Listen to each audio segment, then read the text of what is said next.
Kelly Trimble, Informative Speech. This is a picture of my cousin Carter.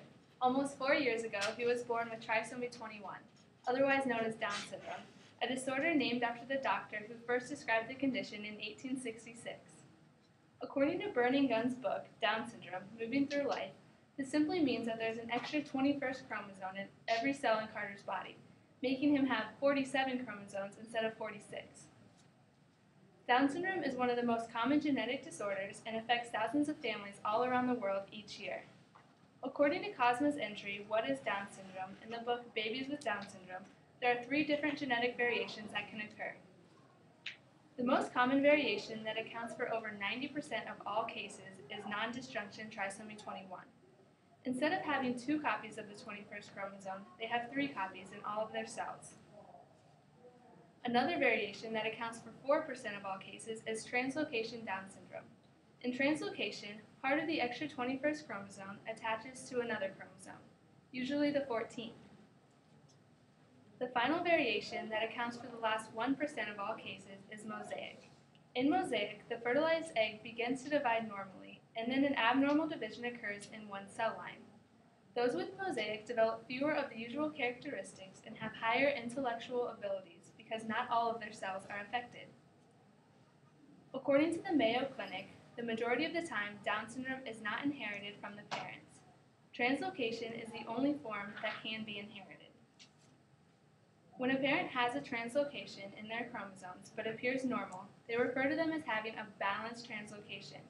However, depending on the chromosome rearrangement and the chromosomes involved in reproduction, the child can inherit the disorder. Since only 4% of all Down syndrome cases are translocation and only 50% of those who have it inherited it from their parents, it's rather uncommon for the parents to pass on the trait.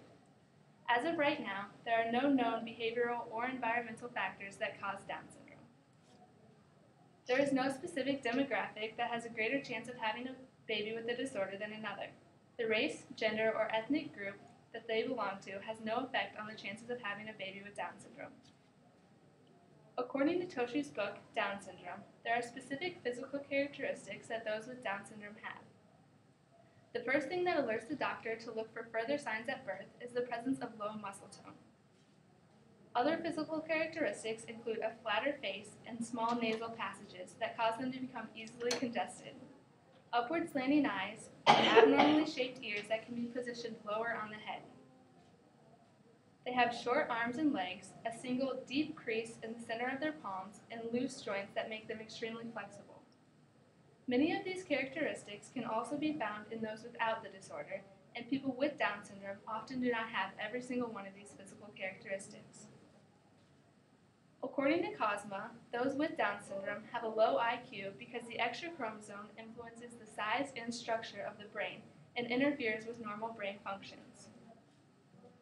According to Toshi, there are many other medical concerns and complications that can occur as well. About 50% of children with Down syndrome are born with life-threatening heart defects. Because it's so common, it's suggested that every baby with the disorder have an echocardiogram in the first 2 to 3 months of life. Thankfully, with modern technology, many of the heart defects can be corrected through open heart surgery. According to Cosma's entry, medical concerns and treatment, thyroid problems are another concern. Depending on the study, anywhere between 13 and 54% of those with Down syndrome have hypothyroidism. Hypothyroidism means that the gland decreases or even stops secreting the thyroid hormone. Those with hypothyroidism experience decreased energy levels, thickening of the skin, and sleepiness. This is also a factor of obesity. This is a graph that I generated from a table in the book What is Down Syndrome, showing how the age of the mother increases the chances of giving birth to a baby with Down syndrome. As the eggs age in the mother, it's believed that the chromosomes become sticky and don't separate properly. As you can see, the chances of a 23-year-old mother giving birth to a baby with Down syndrome is about 1 in 1,000, while the chances of a 48-year-old mother giving birth to a baby with Down syndrome is about 1 in 10. That's 100 times more likely for an older woman to give birth to a baby with Down syndrome. However, according to the Mayo Clinic, Most children with Down syndrome are born to mothers under age 35 because the most babies are born to younger women.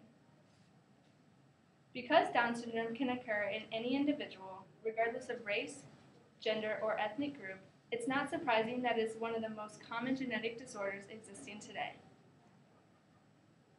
Maybe one of you even have a Carter in your life.